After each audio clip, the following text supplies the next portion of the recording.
Hello student, अस्सलामु अलैकुम।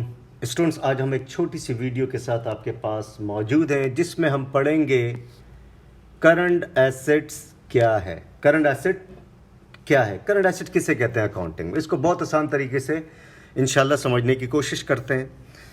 पहले तो कि इंग्लिश में क्या है भाई, दोज एसेट्स, वो assets which can be converted into cash, वो एसेट्स जो कैश में तब्दील हो जाएं, नकद में तब्दील हो जाएं, normally with in a year, जो एक साल के अंदर कैश में तब्दील हो जाएं, नकद में तब्दील हो जाएं, उसे करंट एसेट्स कहते हैं। ये डेफिनेशन आप जहन में रख लें, ये एक स्टैंडर्ड डेफिनेशन है। वो एसेट्स जो एक साल के अंदर कैश में तब्दील हो जाए उसे क्या कहते हैं, करंट एसेट्स कहते हैं। अब आपने देखा होगा बहुत सारे करंट एसेट्स के नाम, कई करंट एसेट्स के नाम सुने होंगे और उसको हम आज प्रूव भी करेंगे कि भाई इसको करंट एसेट्स क्यों कहा। अब एक करंट एसेट्स का आपने नाम सुना होगा भाई, इन्वेंट्री ऑफ गुड्स, या जिसे हम कहते हैं stock of goods, stock of goods. अब ये करंट एसेट्स कैसे होते हैं? स्टॉक ऑफ गुड्स को आप ये समझ लें कि स्टॉक ऑफ गुड्स ये करंट एसेट्स तो होता है, लेकिन स्टॉक ऑफ गुड्स की डेफिनेशन क्या, यानी ये ख़रीदे ही इस नियत से गए हैं कि इसको हम बेचेंगे। यानी कुछ गुड्स इस नियत से, इस इंटेंशन से, इस नियत से ख़रीदे जाते हैं कि हमने उसे बेचना है मोर देन कॉस्ट, ताकि प्रॉफिट उठाएं। अब सवाल ये पैदा होता है इसको करंट एसेट्स क्यों नाम दिया। जाहिर बात है जब ये बिकेगा तो कैश में तब्दील हो जाएगा, इसलिए इसको हमने करंट एसेट्स का नाम दिया। किसका एसेट, कौन सा एसेट्स का, करंट एसेट्स का नाम दिया। Right students. अब जैसे एक और करंट एसेट आपने बहुत सुना होगा सर, ये एक अकाउंट रिसीवेबल भी तो होता है।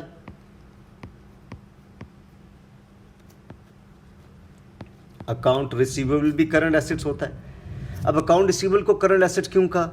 अब अकाउंट रिसीवेबल वजूद में कब आते हैं, जब गुड्स को हम उधार पर बेचेंगे तो अकाउंट रिसीवेबल वजूद में आ जाएगा। यानी करंट, इस टाइप वाला करंट एसेट्स कब वजूद में आता है, तो आप कहेंगे अकाउंट रिसीवेबल वाला करंट एसेट कब वजूद में आता है, जब गुड्स को उधार पर बेचा जाए तो अकाउंट रिसीवेबल वाला करंट एसेट्स वजूद में आ जाता है।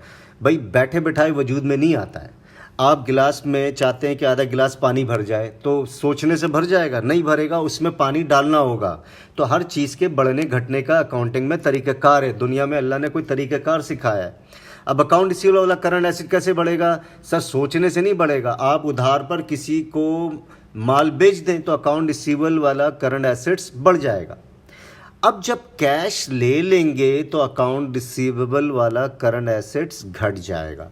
तो जब कलेक्शंस कर लेंगे तो अकाउंट रिसीवेबल भी देखें कैश में तब्दील हो गया। अकाउंट रिसीवेबल के जब हमने उधार पर बेची तो अकाउंट रिसीवेबल वाला करंट एसेट्स बढ़ गया। अब जाहिर बात है सिर्फ उधार पर बेचना कोई है, हमें तो पैसे लेने भी हैं। जब हम कैश ले लेंगे, जिसको उधार पर माल बेचा, फर्स्ट करो मुन्ना को माल बेचा उधार पर, मुन्ना से जब कैश ले लेंगे तो अकाउंट रिसीवेबल वाला करंट एसेट्स कैश में तब्दील हो गया, इसलिए इसको भी करंट एसेट्स का नाम दिया। ठीक। अब उसके बाद दो और भी नाम सुनोगे सर, सुन सुन के दिमाग पक गए। एक है कैश एट बैंक और एक है कैश एट हैंड। ये नाम सुन सुन के आपके कान पक गए होंगे, ये भी करंट एसेट्स होते हैं सर। क्या होते हैं? करंट। अब जाहिर बात है एक ऑलरेडी करेंसी है, फर्स्ट करो 1000 की करेंसी है, इसमें आप चेंजेस लेकर आएंगे कभी? कि फर्स्ट करो कायदे आज़म बने हुए हैं भाई, ये कायदे आज़म बने हुए हैं, आप ये कायदे आज़म बने हुए, आप कहोगे नहीं मुझे अच्छा नहीं लग रहे हैं कायदे आज़म, इसमें मूछें होनी चाहिए, तो मूछें बना दी आपने, तो आपने इस नोट का बेड़ा गर्क कर दिया। अब ये नोट एक्सेप्टेबल नहीं होगा बैंक में, तो ये ऑलरेडी कैश है, इसको मज़ीद कैश में तब्दील करने की ज़रूरत नहीं है। तो स्टूडेंट्स, आई होप आपको एक छोटी सी वीडियो थी करंट एसेट्स के हवाले से बहुत अच्छे तरीके से समझ में आ गई होगी। Still if you have doubt you can write on a comment box. अगली वीडियो तक के लिए खुदा हाफिज़।